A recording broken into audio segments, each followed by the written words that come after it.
Slam channel. We got some WNBA games today and a few MLB games. Some of them have started already. So let's start off with WNBA. And the first five, I have five for each, five for MLB and five for WNBA. But we're gonna go with WNBA rebounds. And these are not bumped yet. I'm gonna go with Diana Taurasi and Jewel Lloyd at 4. I think closer to game time, they're gonna get bumped to 4.5. They usually average between 4 and 6 rebounds a game.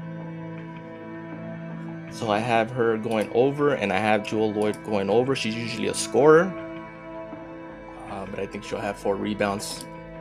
Worst case scenario, we do have push equity for both, so that's what I like. And then we're gonna go with fantasy score, and we're gonna go with Aaliyah Boston at 34. Usually she has a 40-45 point ceiling. I mean, you can see her last 5, she's averaged 40. She is going against Minnesota. Should be a good matchup.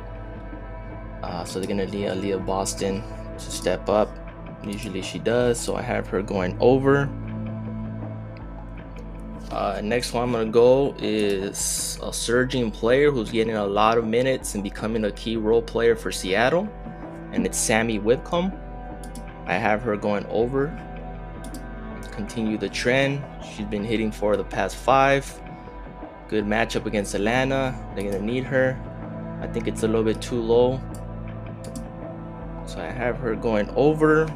And my next one for fantasy, it's Elisa Thomas, but I'm not gonna take her full game just for the fact that I want to avoid, if it's a blowout, they might sit her out the 4th quarter. Same thing with Dewana Bonner. So what I'm gonna do, I'm gonna take her first half, her WNBA first half, and we're gonna go with Alyssa Thomas, where she's at 21.5. Because if it is a blowout, they're not gonna lead her the second half, and I have a feeling she won't hit her 42 fantasy score. At least with this, we know she's a fast starter, and if it does get to a blowout, we do catch this. You can see her past 4. She crushes the past 4 of the 5. I mean, she's going against Phoenix. Phoenix is last place team, so I'm expecting a blowout. So that's why I want to avoid the full fantasy, and I'm going to take her first half fantasy. So those are the 5 I'm going to go with for WNBA. Taurasi and Lloyd over rebounds, Aaliyah Boston over fantasy, Sammy Whitcomb over fantasy, and Alyssa Thomas first half fantasy over. So let's go on to MLB. And for MLB, we do not have much since it's a light day, usually on Thursdays for MLB. But the only strikeout prop I like is Aaron Nola, especially since we have some push equity. So I have him going over. Aaron Nola does strike out a lot. Usually he's a double digits too. He can get up to double digits. But he's been struggling the last couple starts, but his strikeout totals are usually high up. So I'm taking that. And then I'm gonna go with hits allowed. I'm gonna go with Clayton Kershaw. I think he's coming back from injury. It's been a while, and I think it's a bit too low, 3.5. I think they're giving him too much credit. He is going against Colorado, so I think that's the fact that it's at 3.5. But I think it's gonna get bumped to 4. I've never seen the line this low for hits allowed for at 3.5. Usually it's at 4, the lowest I've seen. I'm gonna take the over. This is more of a gut call, and I'm gonna go over. Next one, I'm gonna go for hits allowed. It's gonna be Matthew Liberatore, 2nd-year starter going against the Rays. Rays are a high contact team, so I have him going over.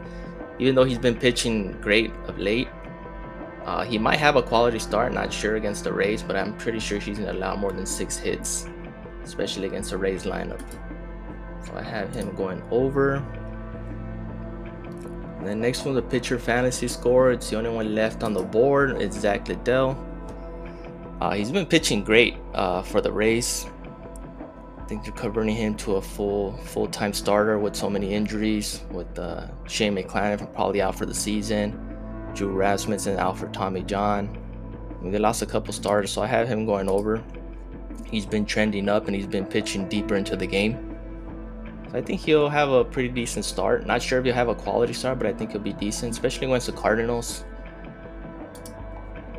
So I have him going over. And my last one, I'm going to take a hitting prop and I'm going to go with total bases. I'm going to go with one of the hot hitting rookies for the Rockies.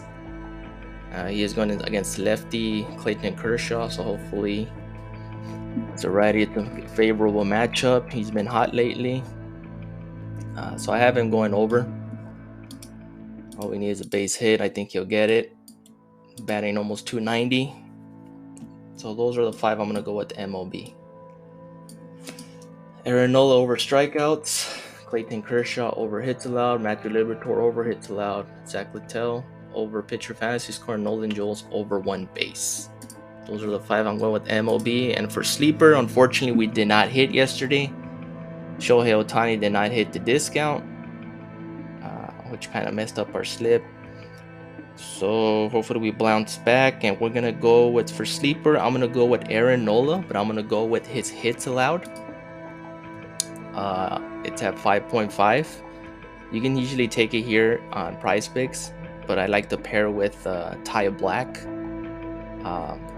Ty Black's hits allowed over there is at 5.5, or you can take his pitching outs. I prefer to take out his pitching outs. As you can see, his pitching outs is not even available here on Prize Picks. So Ty Black under pitching outs and Aaron Nola over hits allowed for sleeper. Mix and match, pick your favorite. Please like, subscribe, and comment. I appreciate the support, and hopefully we hit. I'll see you guys in the next one.